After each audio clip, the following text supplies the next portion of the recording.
Salut à tous, c'est Guillaume pour une nouvelle vidéo, et dans cette vidéo on va parler d'une question existentielle que tu te poses peut-être. Mais comment donc embrasser?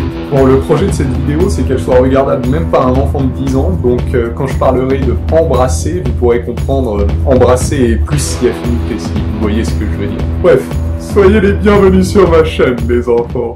Comme vous le savez peut-être, l'Église catholique donne de nombreux conseils sur la manière de bien embrasser. Je demande pardon. Si, vous avez bien entendu. D'abord, l'Église préconise à tout le monde de ne pas embrasser avant le mariage. Elle demande même aux catholiques de ne pas embrasser avant le mariage. Si on est un catholique convaincu, on doit s'abstenir d'embrasser la fille ou le garçon qu'on aime jusqu'au mariage. Ce qui, pour un certain nombre de nos contemporains, semble complètement cruel et même irréalisable. Mais alors pourquoi l'Église demande un truc pareil? C'est pourtant si agréable d'embrasser. L'Église dit que embrasser quelqu'un, c'est un acte très important, qui engage toute la personne, non seulement son corps, mais aussi son âme, ou son cœur, si vous préférez.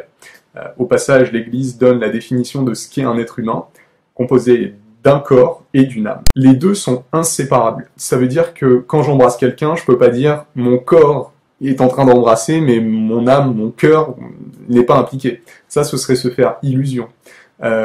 Embrasser, ça implique toute la personne. Ça a un effet non seulement sur mon corps, mais également sur mon âme, mon cœur. Et comme embrasser quelqu'un, c'est quelque chose de très intime, probablement la chose la plus intime que l'on puisse faire avec quelqu'un d'autre d'ailleurs, l'Église dit qu'il faut être bien préparé pour que cet acte ne perde pas son sens, qu'il soit pas réduit à simplement un acte mécanique privé de sentiments. Parce que l'Église dit que pour embrasser quelqu'un, il faut l'aimer. Qu'on peut pas embrasser quelqu'un juste pour s'amuser, parce que ce serait le réduire à un objet, à un moyen de me procurer du plaisir, de satisfaire mes envies, mes pulsions, et donc ne pas vraiment le reconnaître en tant que personne. Et en même temps, ce serait faire de mon propre corps un moyen de me procurer du plaisir, et donc, là aussi, un objet. Pour résumer, ce que dit l'Église, c'est qu'on n'a pas un corps, on est un corps. Ça veut dire que quand on embrasse quelqu'un, on n'embrasse pas un corps, on embrasse une personne. En fait, le rapport qu'on a à notre propre corps dit beaucoup de choses sur le rapport qu'on a à nous-mêmes et aussi aux autres. Est-ce que vous considérez votre corps comme un temple ou comme un objet comme un autre? Utiliser son corps comme un objet, c'est se rendre soi-même esclave, esclave du plaisir, parce que on devient un objet et on réduit les autres à des objets qu'on pourrait utiliser. Et la conséquence de ça, c'est que ça salit l'image qu'on a de nous-mêmes, mais aussi celle qu'on a des autres. On peut véritablement se transpercer le cœur en embrassant n'importe qui, n'importe comment. Pour en revenir au sentiment, l'Église dit que embrasser quelqu'un, c'est un acte magnifique, parce que c'est un acte d'amour. Elle dit même que c'est un signe pour nous de l'amour que Dieu a pour nous, c'est dire. Et c'est vrai, il faut se rendre compte. Quand on embrasse quelqu'un, on ne fait qu'un avec lui. C'est tellement beau quand on y pense.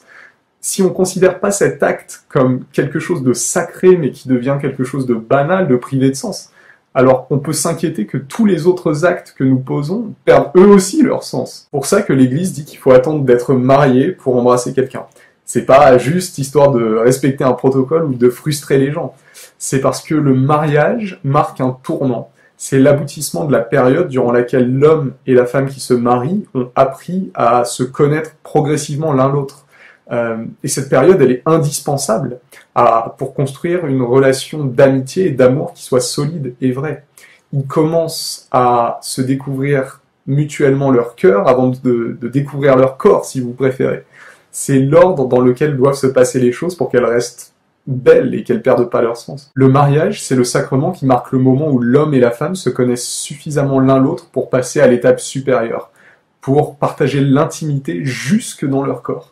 Parce que la période qui a précédé leur mariage leur a permis de se connaître suffisamment pour s'aimer véritablement et construire un projet ensemble. Se marier à l'Église, donc, c'est présenter à Dieu cet amour qui a grandi petit à petit entre moi et ma future femme, mon futur mari, et lui demander de bénir cet amour pour qu'il dure quoi qu'il arrive et qu'il porte du fruit.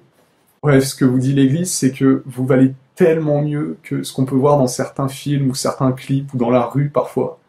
Vous êtes beau. Vous êtes important, vous êtes précieux, et votre corps est sacré.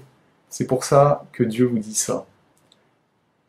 Et maintenant, ainsi parle le Seigneur, celui qui t'a créé, qui t'a modelé. Ne crains pas, car je t'ai racheté. Je t'ai appelé par ton nom, tu es à moi.